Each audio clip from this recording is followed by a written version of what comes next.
We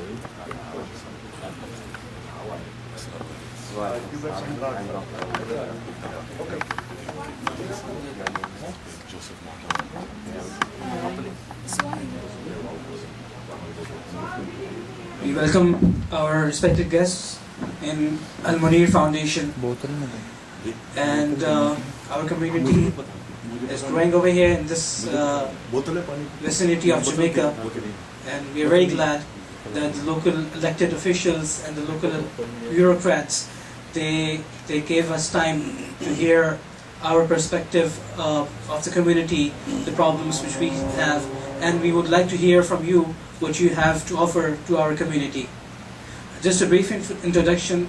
Our foundation, Al Muneer Foundation, is a non-for-profit religious organization, and we have established since 2004 for the purpose of serving the religious needs of our community, as well as providing them education, fulfilling their spiritual requirements, and giving them counseling and arbitrations in various matters.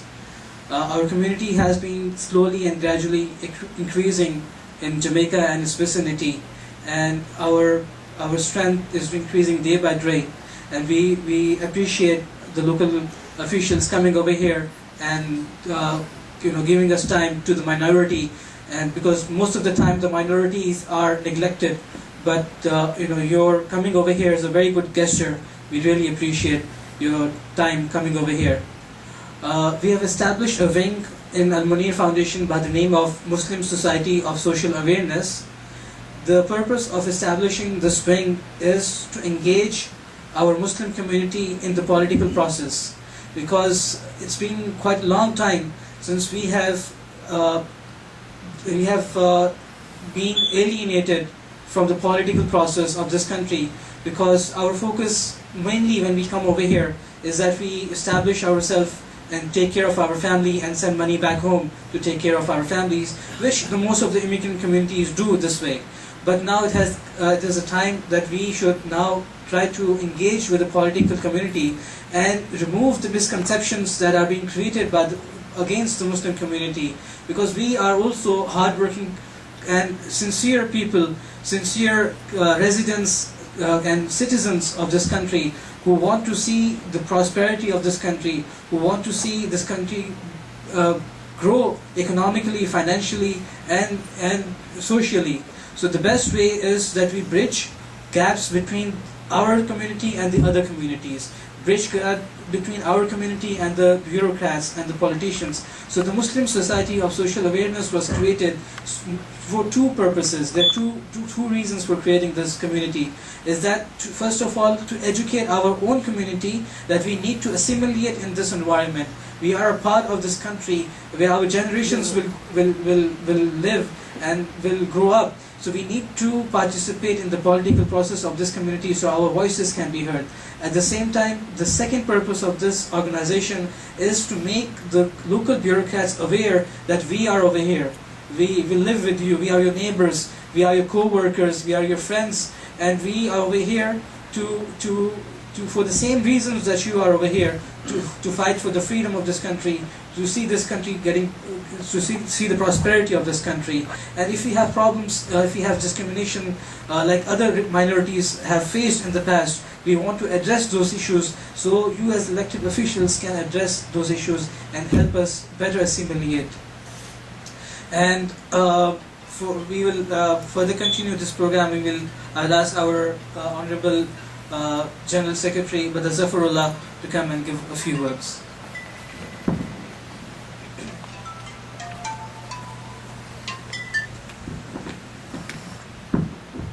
Assalamu alaikum warahmatullahi wabarakatuh.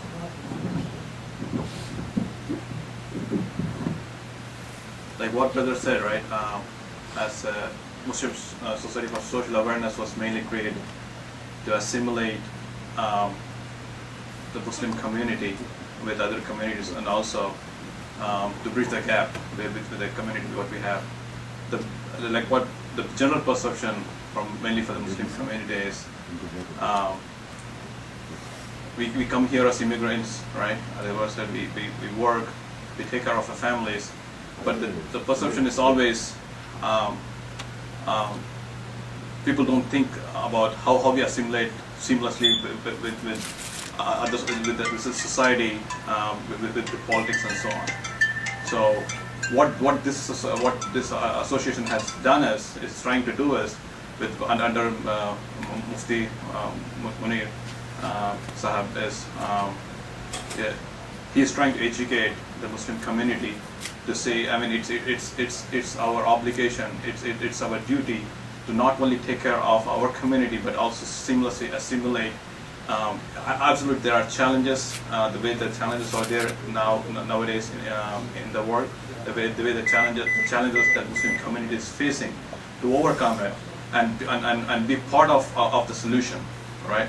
So there are challenges, and that has actually taken good grassroots in the community.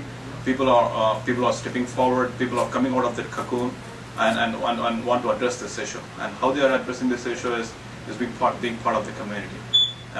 We have been organizing a lot of social workshops as part of every Friday. Hazrat Muneer, what has been doing is he's spreading this awareness among the community, and that's how we've been addressing this. In the past, there have been a lot of local senators and congressmen who have come towards these meetings and try to address some of the challenges what the Muslim community is facing. So far we've been so successful in doing that, and we'll continue to do that. And it's a pleasure to have you guys as part of it's a pleasure having you guys today to address and hear our concerns, and also how you can address our concerns so that we can seamlessly assimilate with the entire process. I'll hand over to Brother Jamil, who is the president of this.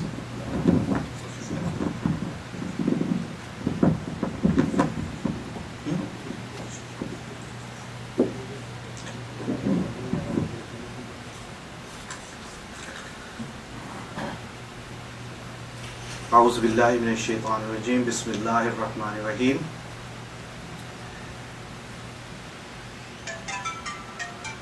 I welcome Mr. Joe Marthone. Excuse me my Asian accent if it's not correct. So I'll call you Joe. We are really happy and blessed that you are here. And I'm very happy that there are so many young guys coming into US politics now, after Mr. Obama, obviously. As Yasir Salim, one of our best worker of MSSA, already mentioned that MSSA stands for Muslim Society of Social Awareness. I'll go a little bit in background of this association. It is a umbrella organization of Al-Muneer Foundation. Al-Muneer Foundation is founded by my religious leader, Mufti Muneer Ahmad Akhun. He's our religious leader, he's our social leader, he's the educationalist, and he is the leader actually who is trying to combine all different societies with one thinking that there shouldn't be any gap when we are living here in the United States all together. Bridging this gap, he asked all of us, all this young generation who used to come here to attend his sermons, that we should actually have a organization which can address all these issues which are not only social, which are not only related to immigration, which are not related to only profiling of Muslims, and which are not related only not to have chances to get admissions to better school for Muslim students, but also we should stand up if something is not happening right to other societies by the Muslims. So he been teaching us balance all over the place, and we have learned a lot from him. I remember a couple of months back when I think it was a Senator-elect Mr. Tony Avella was here, and he came here first time. There were a couple of weeks. He was waiting for the elections. They were away from a couple of weeks. When he came here, his opponent, he told us that his opponent been into this area for 36 years. He was winning for the 36 years. And I remember that Mufti Muneer telling him that inshallah, with the voting power of Muslims and others who actually believe Mufti Muneer from other societies and from other religions, inshallah this year he will make a difference in this area's politics. And all of us, we know that after 36 years of his opponent's era ended actually with the win of Mr. Tony Avella, and the difference was 3,000 votes. The reason actually I'm mentioning 3,000 votes difference for the winning of Mr. Tony Avella, that Muslim Society of Social Awareness, when we start registering Muslim voters before Mr. Tony Avella's election, the accounting actually of all these votes were 3,000. So I was really amazed when Mr. Tony Avella came here after winning, and he mentioned that the difference of winning votes was 3,000. Wasn't it amazing? I take it as a miracle of my religious leader, Mufti Muneer. 3,000 votes are not really a small vote, especially in this area. They will make a big difference. And I'm not guaranteeing that Mr. Joe will get all these votes. It all depends. We don't force any voters to go for Mr. Joe or go for his opponent. It all goes to Mr. Mufti Muneer, our religious leader. He even don't force anyone. We are told to listen to candidates and let them know what problems we face as a Muslim minority community, and listen to them that how they can come forward and help us.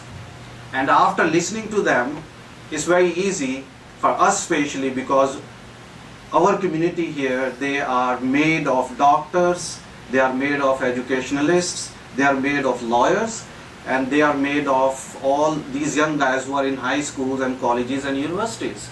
So it's not really hard for us to listening to all these candidates and decide who can really help us to mingle and mix with other communities on equality basis. Having said all this, I will actually ask Mr. Joe, when he comes here on this stage, we will really like to know. First of all, we pray that he will be the winner with the blessing of Mufti Muneer and with the voting power of Muslim community in this area. I really would like to know that what he has in his mind to come up and help minority, and especially Muslim minority in this area.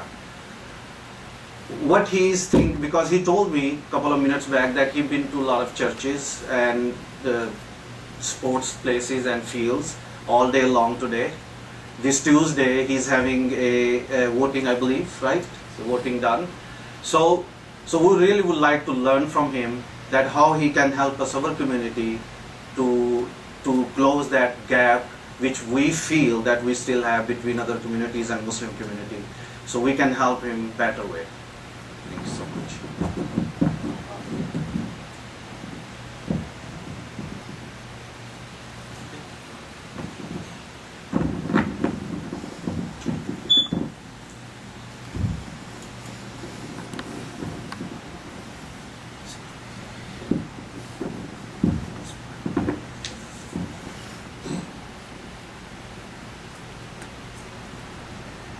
Assalamu alaikum. Thank you, and thank you. It is truly an honor to be here this evening. As my brother has said, my name is Joseph Marthone. I am running for the office of U.S. Congress. That office happens to be the third highest elected position in the country. And it is a responsibility that I hope to have to go to Washington to represent you and to be your voice not only in Washington, where some of the decisions are being made and some laws will be passed, but also to try to bring resources in from Washington locally, so that way it could make life better for us here in the district, here in our communities, here in the areas and the neighborhoods where we live. I will first tell you a little bit more about me, and then I will address the concern about bridging the gap, as it is the concern of your organization. I am an immigrant. I am. I was born in Haiti, came here when I was 8 years old, and I participated in the fabric of what is American life. I went to school, and I remember as a child, especially my mother telling me, okay, I send you to school to learn, not to fight. Okay? If you have to fight, defend yourself and come home. That became very important to me because I was growing up in Brooklyn. So as we talk about assimilation, these are some of the things that we have to deal with, because I was being teased, I was being bullied, I was a little skinnier than I am now. I had a little afro at one point in time. But I had to deal with life here in America and do the best that I could to assimilate. When I came here, I didn't even know that the English language even existed. I had heard my elders back in Haiti speaking different languages, but English wasn't one of them. I heard Spanish, I heard Portuguese, I heard a couple of other languages, I heard French, and of course Creole was being spoken, but not English. So when I came here, I had to learn English, I had to learn a new way of life. I had to assimilate. In the process of assimilation, it was important to me, and it was very clear that it was important to my family, that we did not lose track of our culture. We did not lose track of where we came from while we were building our lives here in the U.S. And so as I grew up and we went on from life in Brooklyn to here in Queens, there were many things that I had to adapt to, many adjustments that I had to make. I got my education. I went on and I participated. I played basketball, volleyball. My very first sport actually was soccer though. And in the midst of all of that, culture was important. And while you're balancing culture, it was important also to learn what life was like here. How does one get things done? And I began a life of service, volunteerism to different organizations to do some of the things that needed to be done in my community as I saw needed. Over the years, I wrote proposals, made suggestions to the elected officials. And there were many times where it seemed as if it just fell on deaf ear. They simply did not either address the needs of the community or appear to even have the aptitude or the willingness to do what needed to be done. And so for me, it became clear, like a camera coming into focus, not the new digital cameras that we have because you just click and shoot, but the other cameras that you first start learning how to take pictures on. When it comes into focus, it became clear that something needed to be done. What also became clear is that there was no one on the horizon standing up for what needed to be done. So I offered myself to run, and I ran for city council and I ran for state senate. While I was unsuccessful in those positions, we continued to build momentum. I continued to reach out to the greater community to try to find out what some of the needs were. I actually spent a lot of time, although at one point in time I had a car and I was driving, I would park the car and just walk. When you walk and you listen to people coming out of their homes, shopping and so forth, you get to hear what people are dealing with. And so I walked and I walked and I would walk the district to hear and to listen to people and sometimes even engage people.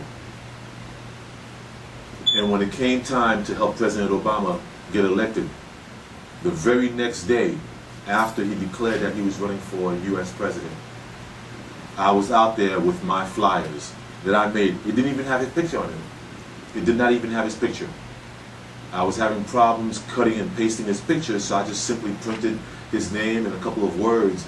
And the next day I was out there at 6:30 in the morning before I went to work, giving out his flyers, because I wanted to make a difference. In the midst of all of that, I have been studying the process of political empowerment. And so it led me to decide that the biggest challenge in the district must be met.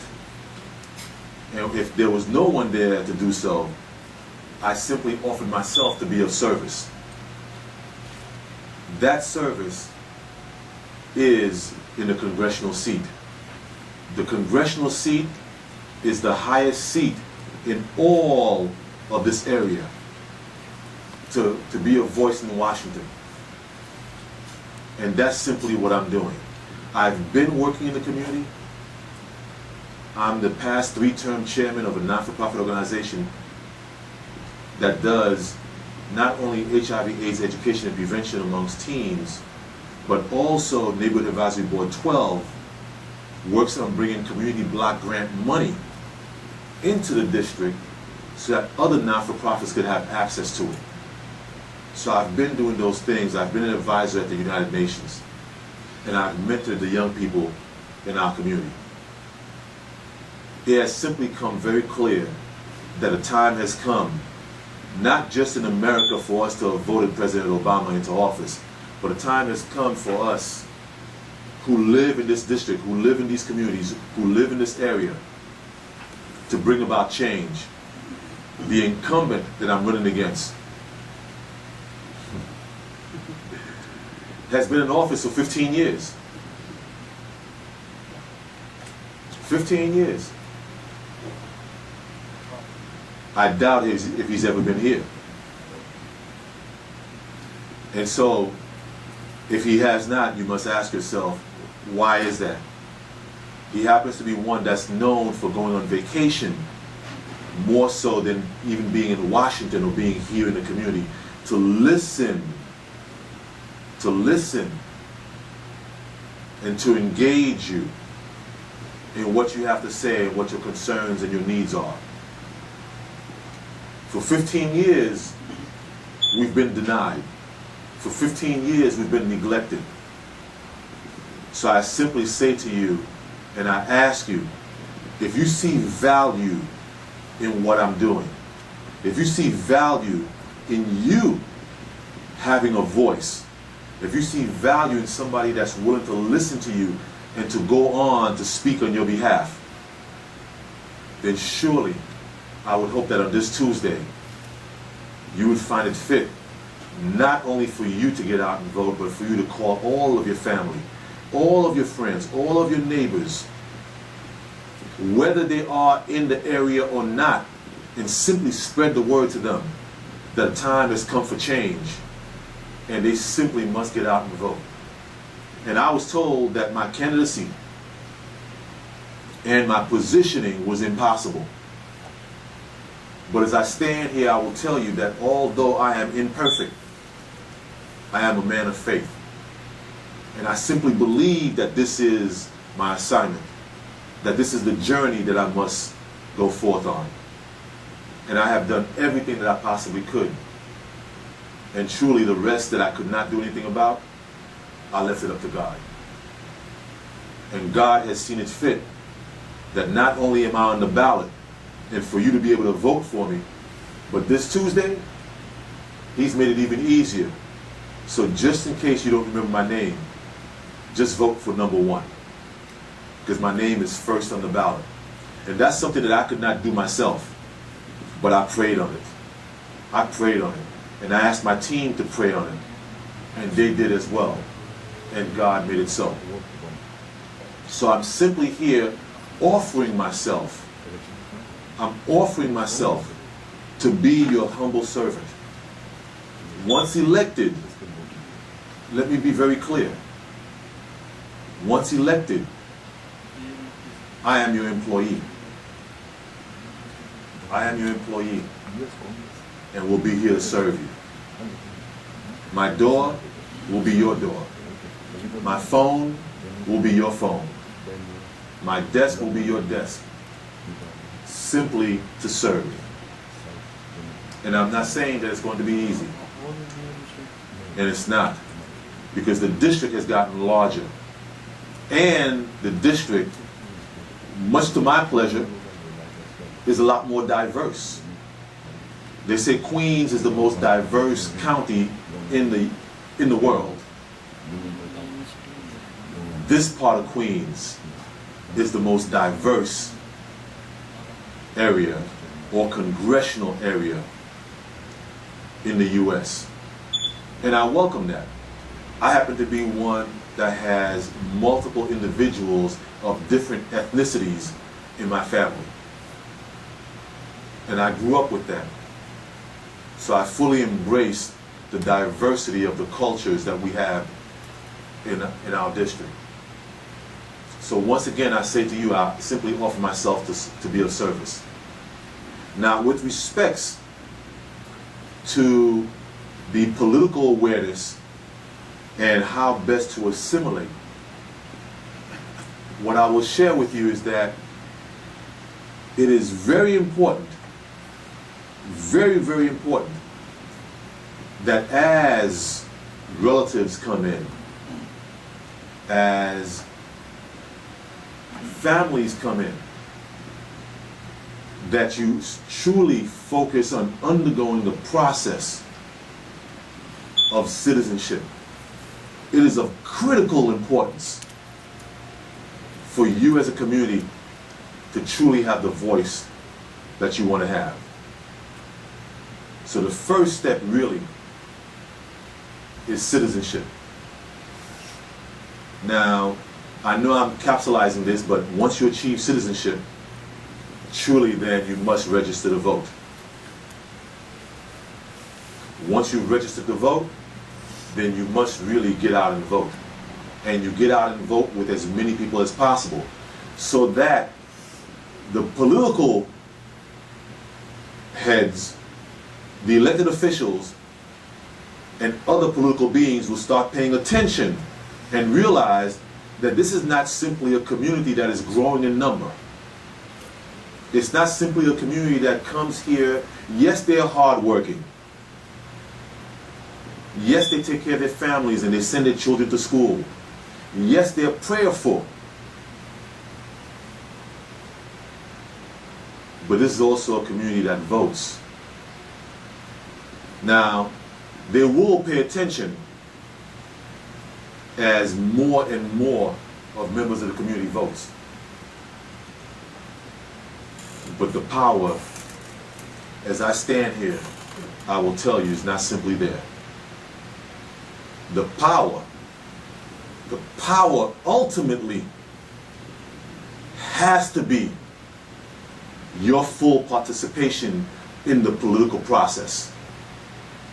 That full participation means that one of you,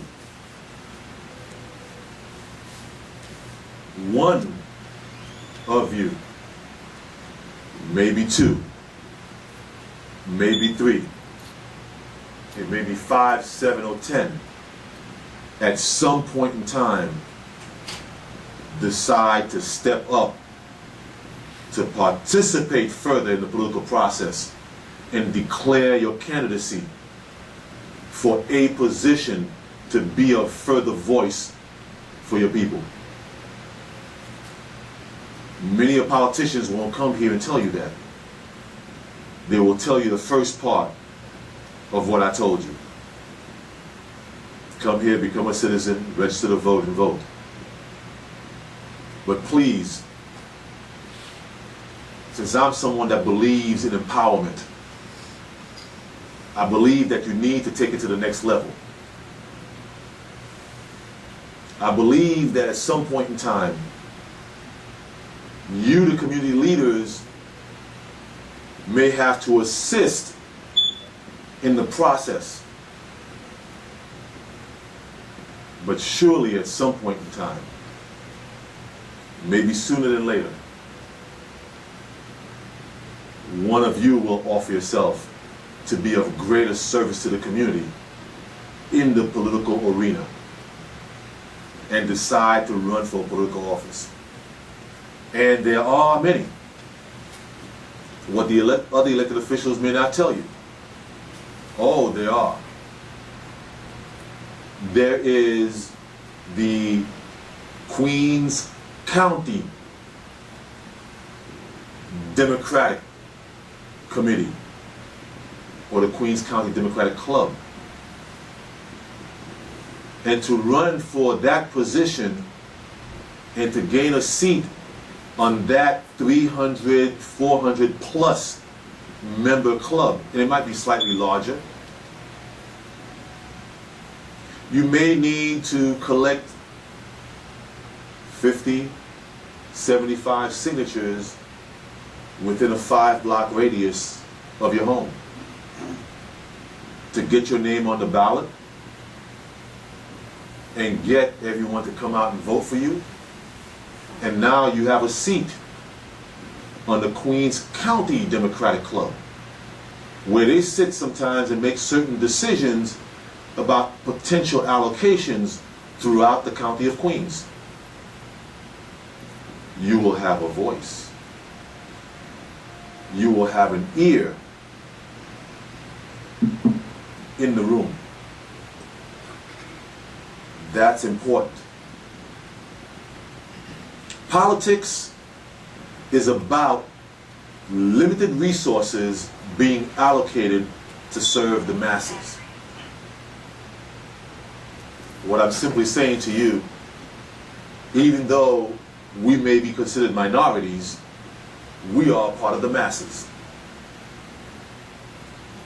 And truly the masses should have a voice in the room. Truly the masses should have an ear in the room. And that is a step that can be taken. And there's several other positions, and I'll just mention a few, because I get the sense as I walk throughout the district, as I talk to many people within our communities, that many people don't know. Because it's not just U.S. President, it's not just U.S. Senate, U.S. Congress, it's not just Governor, State Senate, State Assembly, it's not just Attorney General, or State Comptroller, or New York City Comptroller, or New York City Mayor. It's not just the City Council. All those positions do exist. And it requires a great deal of effort to run for those positions. But the effort simply means that it's a challenge. It's not impossible. If it were impossible, then I would not be able to stand here before you today and tell you that in a few days you'll be able to vote for me for U.S. Congress. But there are other positions. If there's ever a case, and you mentioned that you have not only some business professionals here, but you also have some doctors and some lawyers amongst you. There is what's called a judiciary committee. The judiciary committee selects judges at a particular level. You could be, any one of you could be on that committee to select judges. And judges should reflect the diversity of the masses that we minorities make up. Don't you agree? So that can be done.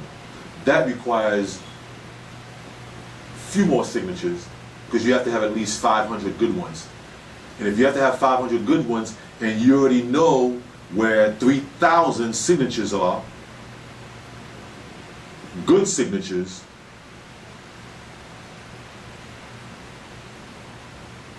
See, what I'm sharing with you is not what the powers that be would want you to know. But it is important that if America is to be all that it can be, then surely we want the full participation of everyone to make this democracy really work. So it's not just the Judiciary Committee. There's a district leader position. There is a state committee man and committee woman. There's Part A and Part B. So that means there's 4 positions. Part A, male and female. Part B, male and female. There's all those positions. Political awareness asks that you be fully aware of these positions and find a way to participate.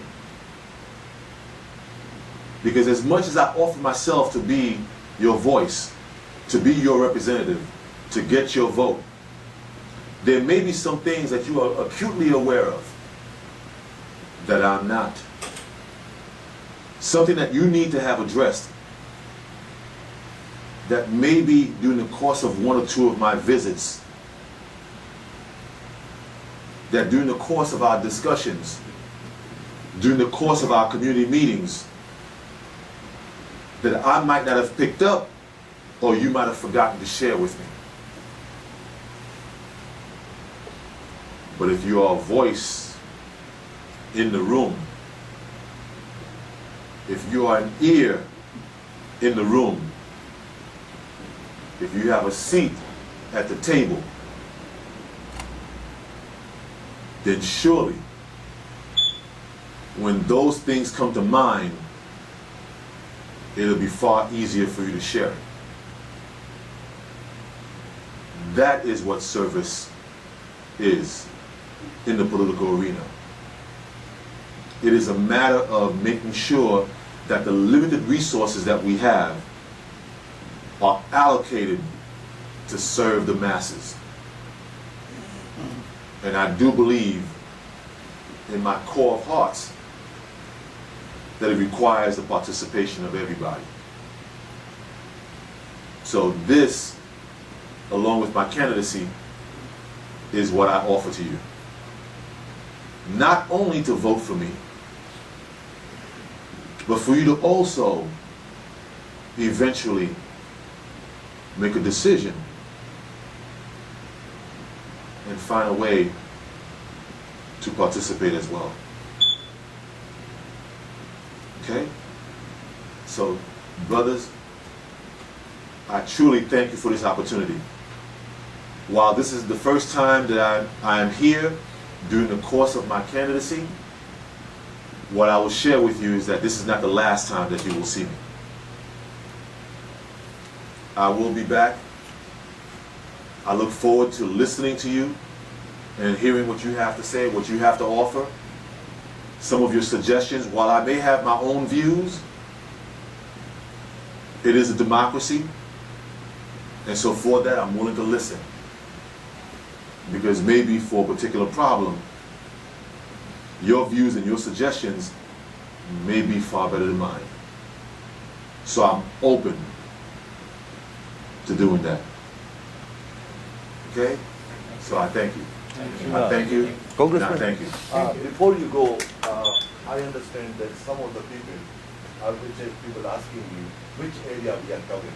So would you please repeat your area which you are covering? Oh, yes. Yes. As many of you know, every 10 years we go through the census. And after the census, there's a process that's called redistricting.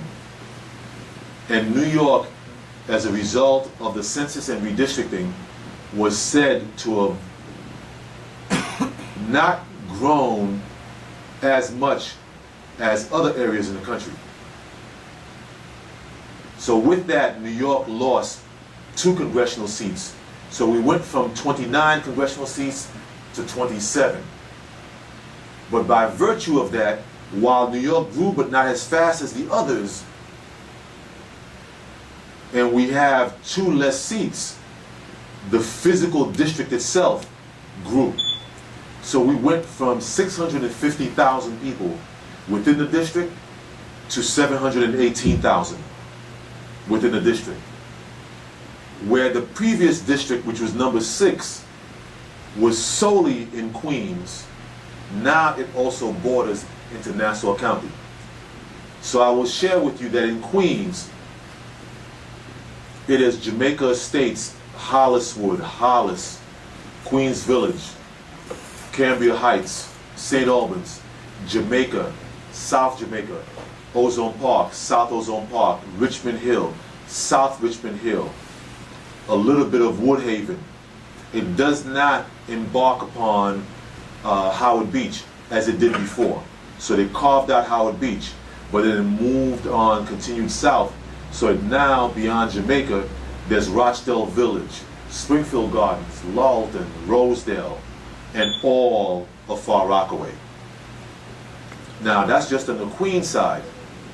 Now, as I mentioned these areas on the Queens side, I can tell you that there's a stretch of area in this area that goes all the way to Union Turnpike and closes in, and that's part of the district as well.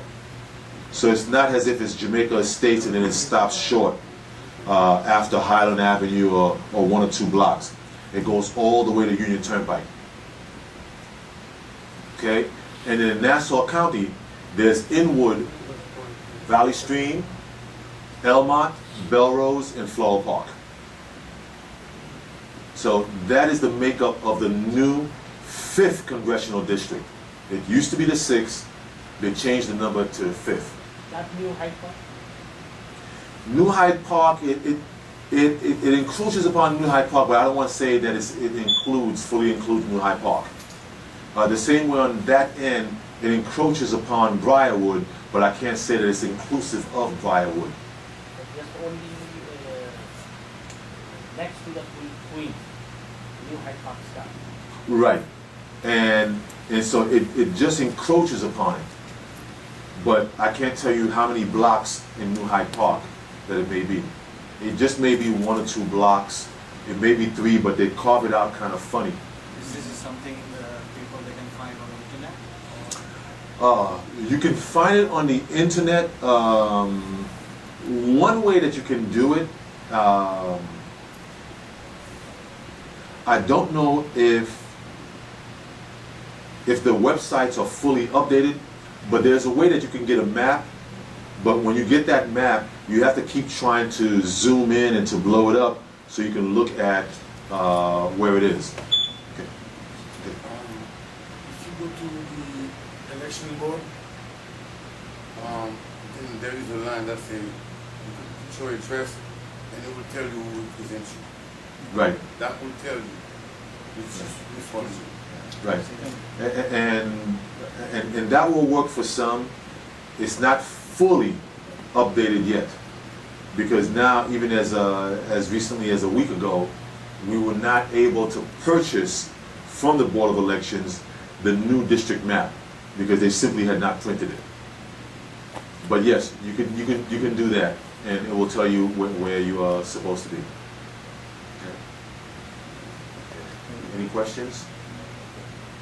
Thank you. Okay. Thank you. Thank you.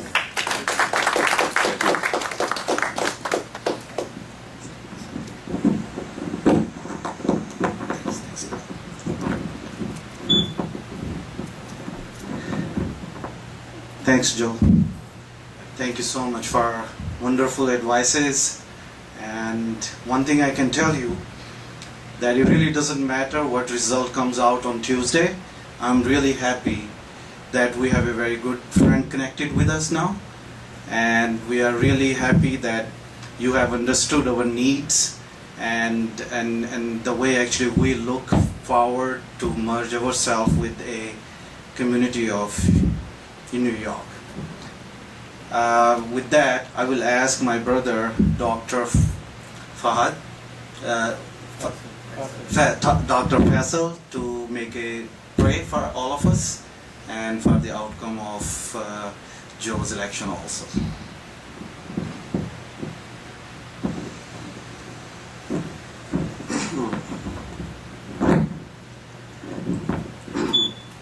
Now, Bismillah ar-Rahman ar-Rahim. My dear respected guests, in our religion, when we are going to pray, we raise our hands in front of our God, which we call Allah, and then we pray and ask for our needs in front of Him. So I will repeat, I will say a few words of prayers, and all of us can say Ameen to it.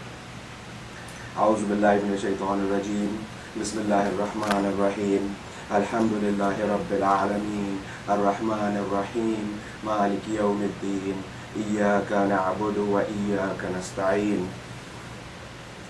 اللهم صل على محمد وعلى آل محمد كما صليت على إبراهيم وعلى آل إبراهيم إنك حميد مجيد اللهم بارك على محمد وعلى آل محمد كما باركت على إبراهيم وعلى آل إبراهيم إنك حميد مجيد ربنا آتنا في الدنيا حسنة وفي الآخرة حسنة وقنا عذاب النار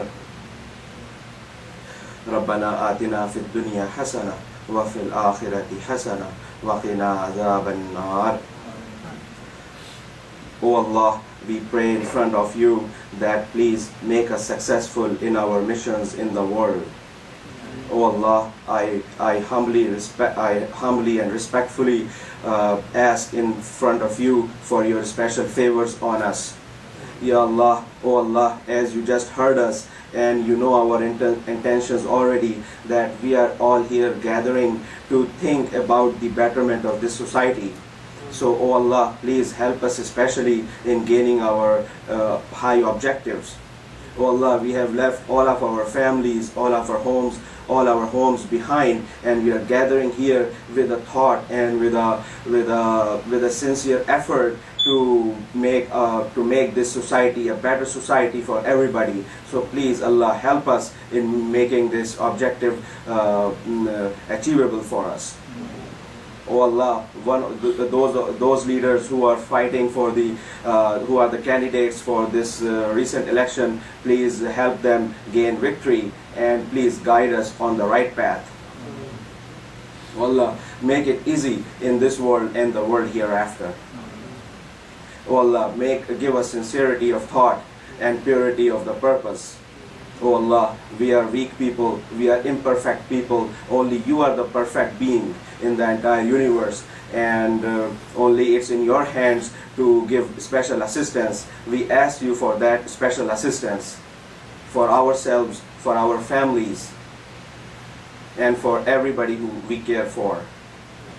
وآخر دعوانا أن الحمد لله رب العالمين آمين وصلى الله تعالى على خير خلقه محمد وآله وصحبه أجمعين آمين برحمتك يا أرحم الراحمين.